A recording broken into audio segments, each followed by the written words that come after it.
The sound of static was supposed to be comforting, that low, endless hiss that filled the spaces between thoughts.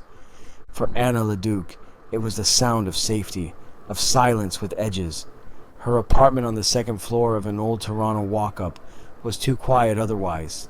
The pipes moaned, the walls creaked, and sometimes, in the thin hours before dawn, she swore she could hear someone walking in the hallway, even though no one lived in the unit next door. The building had once been a hotel in the 1950s, long before it was gutted and rebranded as affordable housing.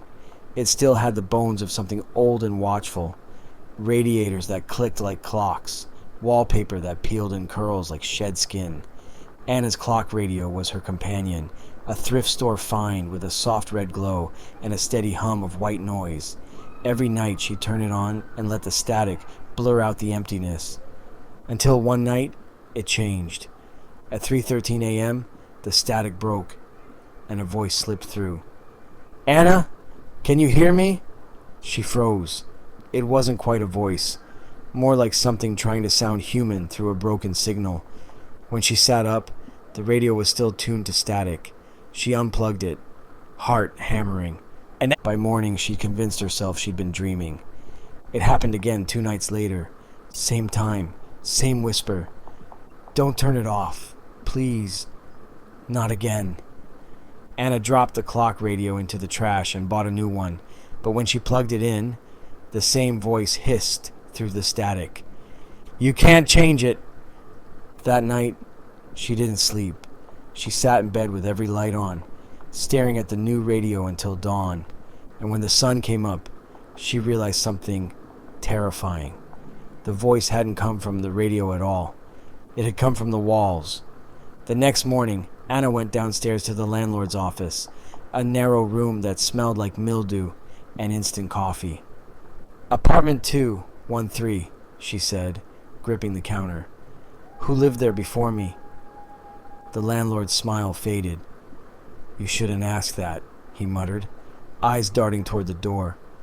"Place had issues. Guy who lived there before, worked nights, kept the radio on all the time, said it kept the voices away." "What voices?"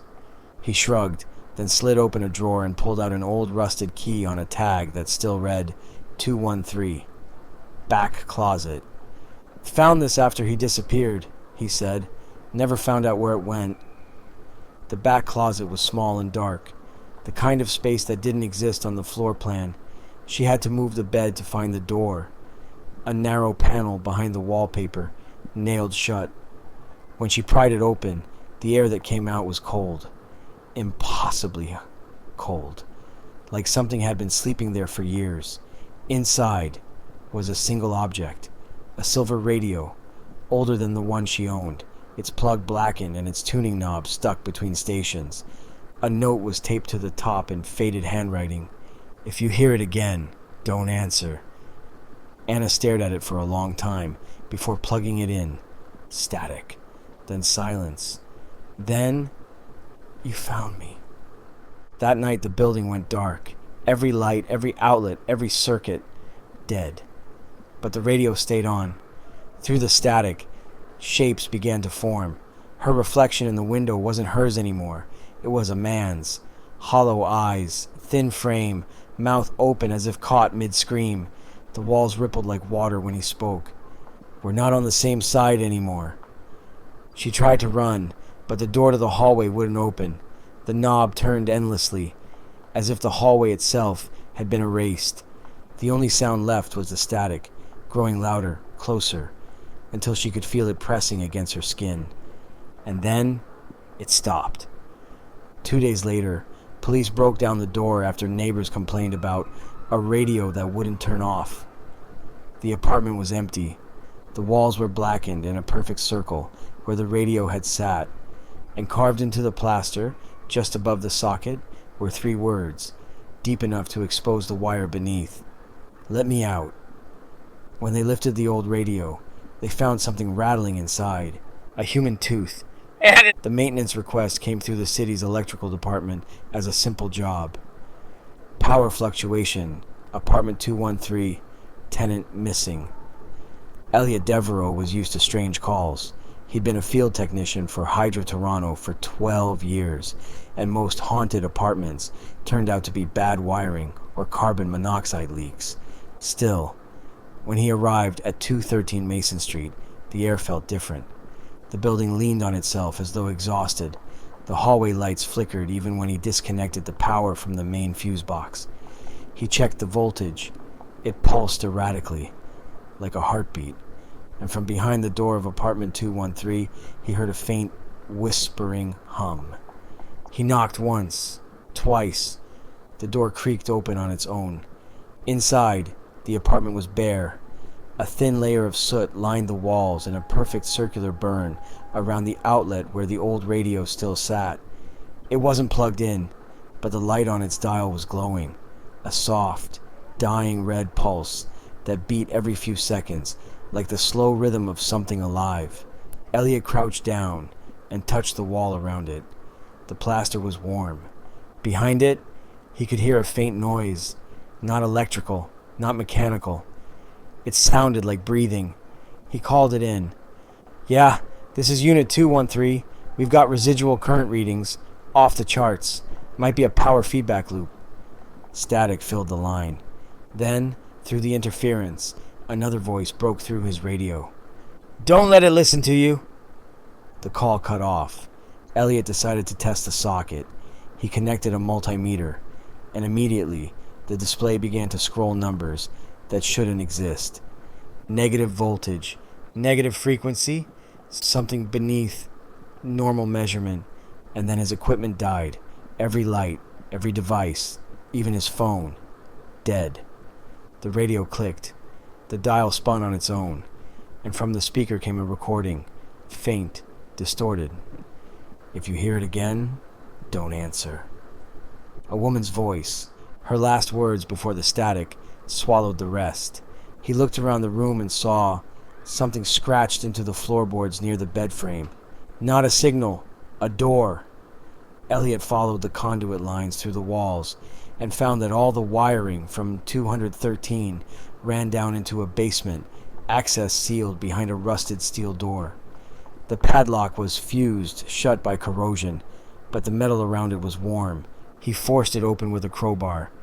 The air below smelled like ozone and rot.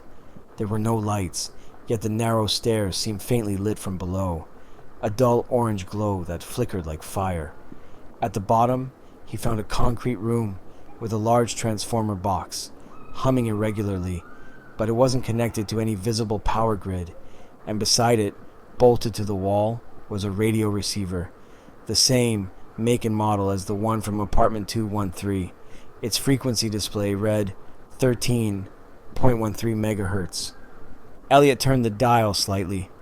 The static thickened. The walls vibrated. His vision blurred, and within the hiss he heard dozens of overlapping voices, whispering names, places, and numbers that didn't make sense, and one voice rose above the rest. "You opened it again." Elliot stumbled backward as the lights in the basement began to flash. The walls pulsed, not like light, but like muscle tissue under concrete. Something was alive in the current. He turned to run, but the door had already closed. The radio's hum became a deep, throbbing drone, and on the floor his shadow began to stretch. Then he realized it wasn't his shadow. It was someone else's, standing directly behind him. "She heard it first," the voice said, inches from his ear. "You tuned it back in." The last thing he saw before the lights blew out was his own reflection in the metallic surface of the radio, and another face looking back, smiling where his mouth should have been. 3 days later, building management received another complaint. Strange humming noise from basement, tenant missing. When the fire department entered, they found no bodies, just 2 radios, side by side, both turned on. Neither was plugged in. Both were broadcasting the same faint message, looped infinitely. "This frequency belongs to no one. Do not listen. Do not respond." And yet, if you tuned to 13.13 megahertz anywhere in Toronto that night, you could still hear it. Beneath the static, beneath the silence, the sound of a man breathing and a woman whispering, You let it in. The first public record appeared as a short municipal outage notice. October 30th, 2025. Minor power disruption affecting the Mason Street area. Source undetermined. One technician missing. It barely made the local news, but inside the Hydro Toronto offices, the file was labeled Anomaly 213 and quietly escalated. A junior analyst named Dr. Miriam Keene was assigned to review the event logs. She noticed something impossible. A frequency spike recorded after the outage, pulsing at intervals too regular to be random. It wasn't noise, it was coded. Every burst corresponded to a phrase when converted to binary. The first transmission read, "Hello. I am here." Dr. Keene was a systems analyst, not a paranormal believer. She connected a receiver to the archived power feed from 213 Mason Street and isolated the spike. The signal was faint but clear, 13.13 megahertz. When she ran it through the lab's spectrum analyzer, the waveform formed something terrifyingly structured. Not a sine wave, but an image, a face, half-formed, watching her. And then the computers began to restart themselves one by one, each displaying the same line before shutting down. You're listening. Within 48 hours, the anomaly had spread. First to nearby electrical substations, then to municipal Wi-Fi, then to personal devices connected to the network. Anyone who viewed or listened to recordings of the signal for more than 13 seconds began reporting auditory hallucinations, whispers through phones, reflections speaking back, static behind voices in real time. The city attempted to suppress it by cutting all transmission lines from the Mason Street block. The next day, 2 engineers went missing after investigating the transformer room beneath the building. All they left behind were audio logs filled with heavy breathing, distorted laughter, and a voice whispering one word: repeat. By November 3rd, recordings of the 13.13 broadcast began appearing online. Clips were reposted, shared, and dissected on forums and paranormal subreddits. At first, listeners joked about haunted Wi-Fi. Then users began claiming that their microphones turned on automatically after playback. Some heard their own names whispered back in the distortion. One thread was deleted after a user live-streamed themselves listening to the broadcast for over a minute. In the final seconds of the video, the lights behind them flickered and a shape appeared, reflected in their webcam. Tall, thin, and trembling. The stream ended with a single phrase, hissed through feedback: "You're next in line." Dr. Keene noticed the anomaly wasn't random. Every time someone heard the broadcast, a new signal spike appeared nearby, as though the act of listening created another transmission point. It was spreading geographically, almost like an infection. Sound wasn't the carrier. Awareness was. She realized what the note from the first victim meant. Not a signal, a door. The transmission didn't just carry sound, it carried something else, something intelligent, something that wanted to cross over, and humanity was building it, a network. The government quietly enacted a black-level communication lockdown on the 13.13 frequency. Internet providers were ordered to scrub the waveform and delete digital archives of the signal. But it was too late. By the time the blackout began, the broadcast had already encoded itself into millions of cached devices, hidden in the spaces between corrupted data and static noise. Even without direct playback, it could whisper through interference, ride along airwaves, or bleed through radio static at night. And it had learned a new word: we. Dr. Keene made one last entry in her report before disappearing.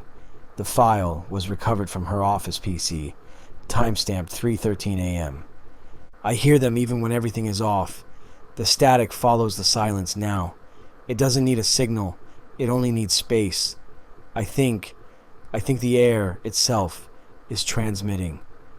If you hear static that breathes, don't listen. If you do listen, Don't answer.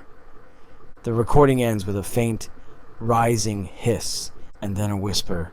Dr. Keene, can you hear me? On the night of December 13th, a global anomaly occurred for 13 minutes. Every broadcast, every live feed, every phone call, filled with faint, identical static. Most dismiss it as a technical glitch, but those who listen closely swear they heard a voice beneath it, layered inside the hum of the world itself. This frequency belongs to you now. And somewhere, in an abandoned building on Mason Street, a red light still flickers in apartment 213.